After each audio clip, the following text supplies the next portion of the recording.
Night Watch Archives, Case File 003. The Sorrel House, Savannah's most investigated haunting. A house that remembers. There are places where history can be studied, and there are places where history is said to remain. Savannah, Georgia, has long occupied a unique place in American history.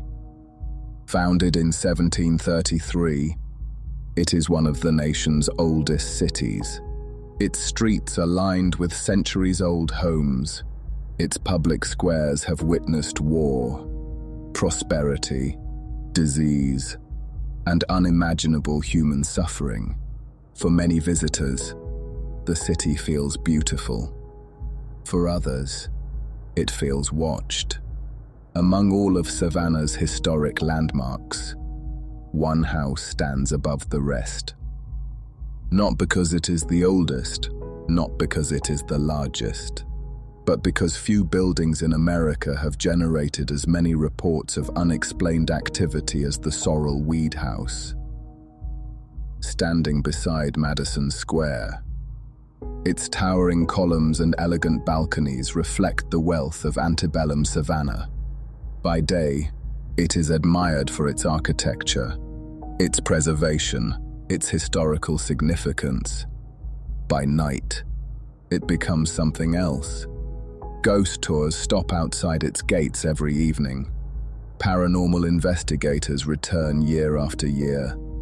Visitors report hearing footsteps in empty rooms, disembodied voices, shadow figures watching from upper windows, sudden cold spots, an overwhelming feeling that they are not alone. Over the decades, the Sorrel House has become one of the defining locations of Savannah's haunted reputation and has been featured in numerous paranormal investigations and television programs. But popularity alone does not earn a place inside the Night Watch archives. Stories are easy, evidence is harder. Tonight, our investigation begins with a different question. Why has this single house become one of the most investigated haunted locations in the United States? The answer begins long before the first ghost story. In the early 1840s, wealthy merchant Francis Sorrel commissioned what would become one of Savannah's finest private residences. Designed by noted architect Charles Kluski, the home reflected success, influence, and the prosperity flowing through one of America's busiest southern ports. But like much of Savannah during that era, its beauty came at a cost. The wealth that built the mansion depended upon enslaved labor. Behind the elegant parlors and sweeping staircases were servant quarters and workspaces occupied by people whose names often went unrecorded. The house became a symbol of two very different worlds existing under one roof. Privilege and suffering. Over time, personal tragedy entered the home. Deaths, rumors of betrayal, stories passed from one generation to the next. Some are supported by historical records. Others survive only through local tradition. Separating documented history from enduring legend is one of the central challenges of this investigation. Because whether the house is truly haunted or simply carries the weight of its past, there is no denying one fact. For nearly 2 centuries, people have walked through its doors and left convinced that something inside the house refuses to be forgotten.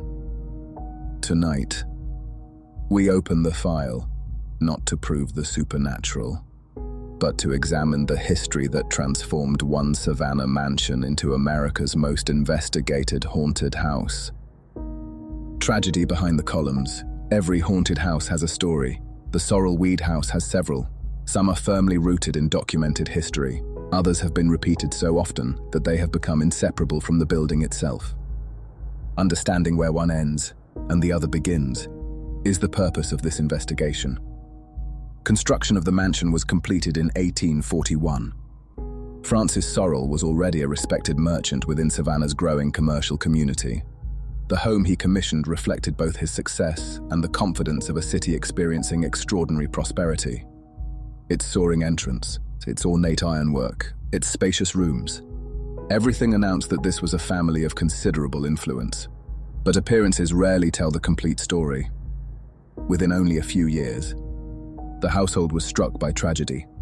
Francis Sorrel's first wife, Matilda, died after falling from an upper balcony inside the home. The circumstances surrounding her death have remained the subject of debate ever since. Historical records confirm that she died in the house. They do not conclusively explain why. Almost immediately, rumors began to spread. Some believed it was a tragic accident. Others whispered that overwhelming grief had driven her to take her own life. Still others suggested there were circumstances surrounding the household that history had never fully recorded. No evidence has ever settled the question. The uncertainty became fertile ground for legend. Soon another story emerged, one involving an enslaved woman named Molly. According to local tradition, Molly worked within the Sorrel household. The story claims she became involved in a relationship with Francis Sorrel.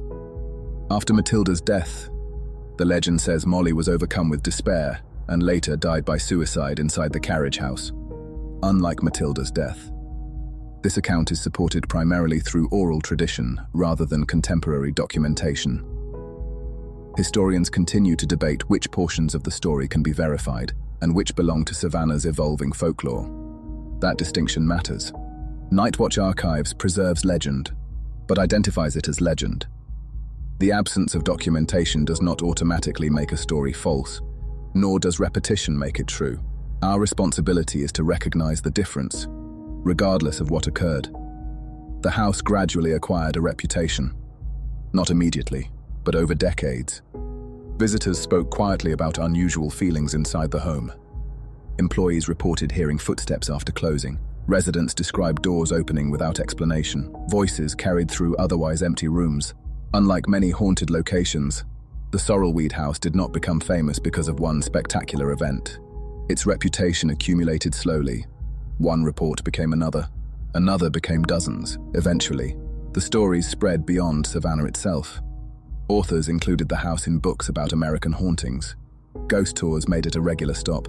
Television crews arrived with cameras and recording equipment. Each investigation asked essentially the same question: is something still inside this house? No investigation has answered that question conclusively. But together, they transformed one private residence into one of America's best-known haunted homes. The question now shifts from history to experience. What have people actually reported seeing, hearing, and feeling inside the Sorrel house? What the witnesses report. If history established the reputation of the Sorrel house, eyewitnesses ensured it would endure. Unlike legends passed quietly from one generation to the next, modern reports come from hundreds of unrelated visitors, tourists, employees, historians, paranormal investigators. Some entered expecting an unforgettable experience. Others entered expecting nothing at all. Yet many left describing remarkably similar encounters. Footsteps are among the most frequently reported phenomena. Visitors describe hearing someone walking across the upper floors after the building has been emptied. The sounds are deliberate, measured, as though someone is crossing old wooden floors just beyond sight. When staff investigate, the rooms are empty. Others report hearing doors close somewhere inside the mansion, not slamming, simply opening or closing, as though another visitor has entered the next room. Again, no one is there.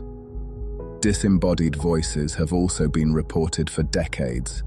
Most are brief, a whisper, a faint conversation, sometimes a woman's voice, sometimes something too indistinct to understand. Witnesses often describe hearing the sounds clearly, only to discover they were completely alone. Shadow figures represent another recurring report. Rather than full-bodied apparitions, most witnesses describe movement at the edge of their vision, a dark figure crossing a hallway, someone standing briefly at the top of a staircase, a silhouette disappearing through a doorway before anyone can investigate. These reports have remained surprisingly consistent throughout the years. Visitors, guides, and investigators have repeatedly described footsteps, voices, shadow figures, and an overwhelming sense of presence within the house. Physical sensations appear just as frequently. Some visitors describe sudden cold spots localized to a single room. Others report an overwhelming feeling of sadness, anxiety, or the unmistakable sensation that someone is standing immediately behind them. When they turn, the room is empty. These experiences are difficult to measure, equally difficult to dismiss. One person's emotional reaction cannot establish evidence of the paranormal, but when similar descriptions emerge independently over many years, they become part of the historical record. The Sorrel Weed House has also attracted numerous professional paranormal investigation teams, electronic voice phenomena recordings, infrared cameras, motion detectors, electromagnetic field meters. Nearly every modern investigative tool has been used inside the mansion. Some investigators believe they have captured unexplained voices. Others report unusual equipment readings. Still others leave convinced that nothing paranormal occurred at all. That disagreement is important. Unlike television, real investigations rarely end with certainty.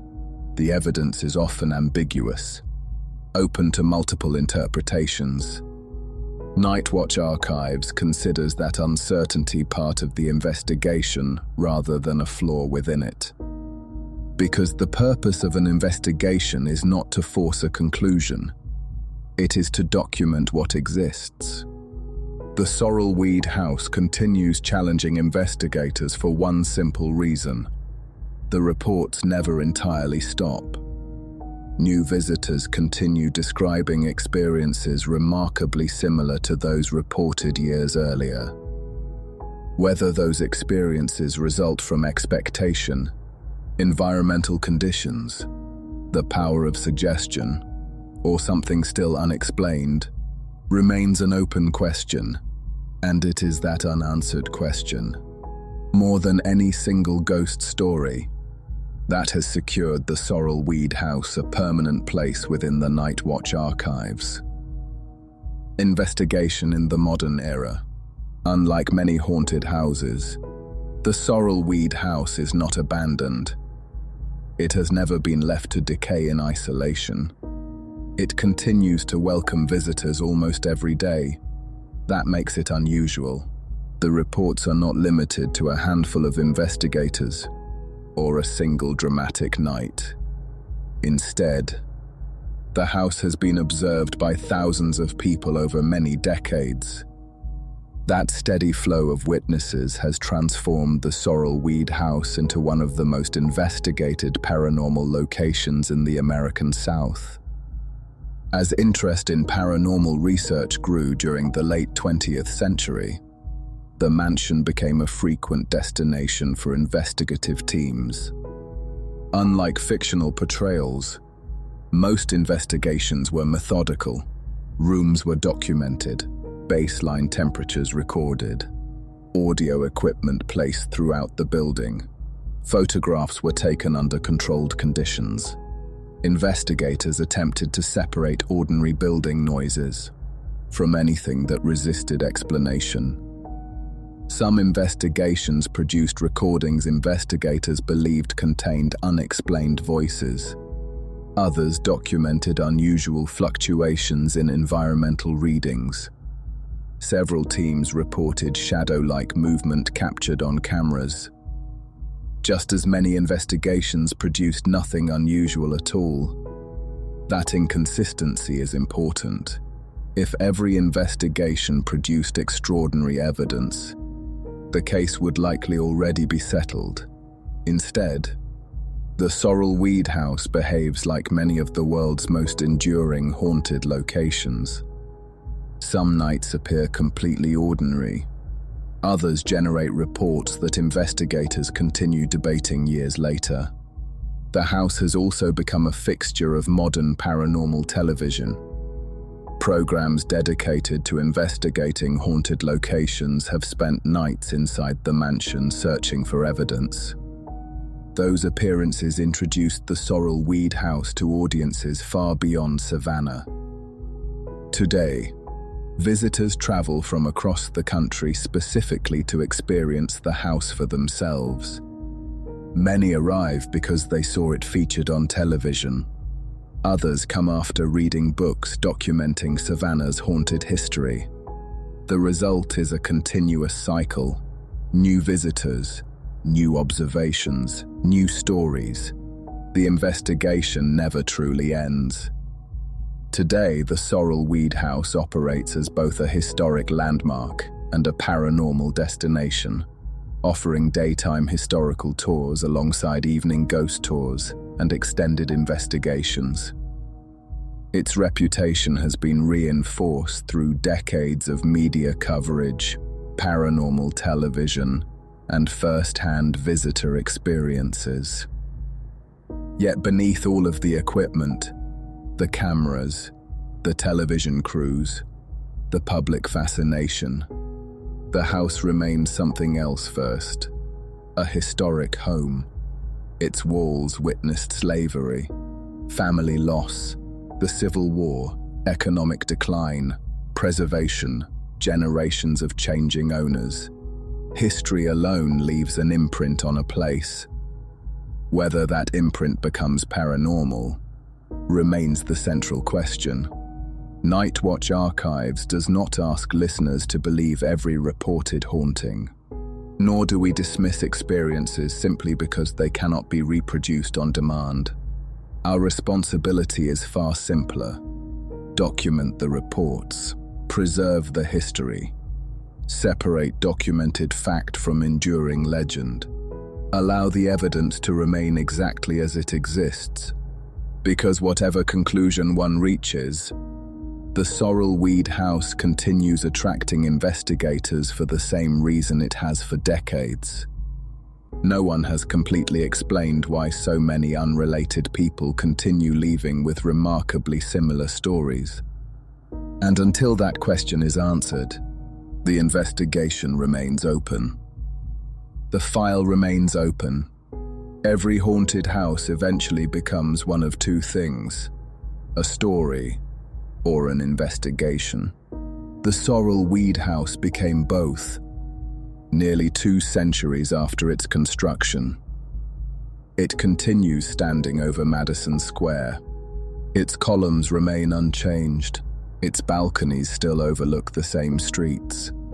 Visitors still pass through its rooms each day.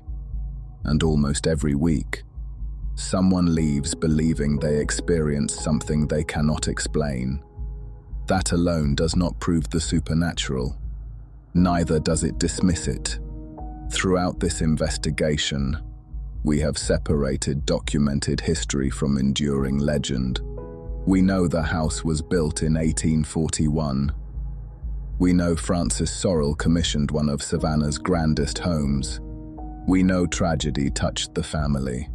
We know the institution of slavery formed an inseparable part of the house's history. Those facts remain firmly established. Beyond those facts, the record becomes less certain.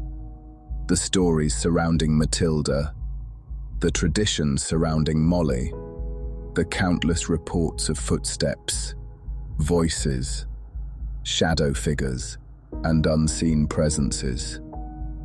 These belong to a different category of evidence, not historical documentation, but human experience. Night Watch Archives preserves both, because both have shaped the reputation of this house. The Sorrel Weed House asks an important question: Can a place become haunted by memory alone? Must the unexplained always be supernatural? Or can centuries of grief, violence, loss, and injustice leave behind something we simply do not yet understand? No scientific investigation has answered that question. No paranormal investigation has settled it either. Yet the reports continue. New visitors describe experiences remarkably similar to those reported decades before. Independent witnesses continue describing footsteps on empty floors, voices in vacant rooms, a presence impossible to identify. Whether those experiences originate from environmental conditions, psychology, history itself, or something beyond current understanding, remains unresolved. Perhaps that uncertainty explains why the Sorrel weed house has never faded into obscurity. It is not remembered because someone once claimed to see a ghost. It is remembered because generation after generation, people continue asking the same question. What happened inside this house? For Night Watch Archives, this investigation closes only one file. Savannah contains dozens of locations where history and haunting intersect. Ancient cemeteries, historic inns, forgotten tunnels, churches, private homes. Each carries its own stories, its own witnesses, its own unanswered questions. Some may ultimately find ordinary explanations. Others may never be fully understood. Everyone deserves careful investigation, because history deserves to be preserved. Legends deserve to be documented, and mysteries deserve to remain open until the evidence says otherwise. The Sorrel weed house has stood in Savannah for nearly 200 years.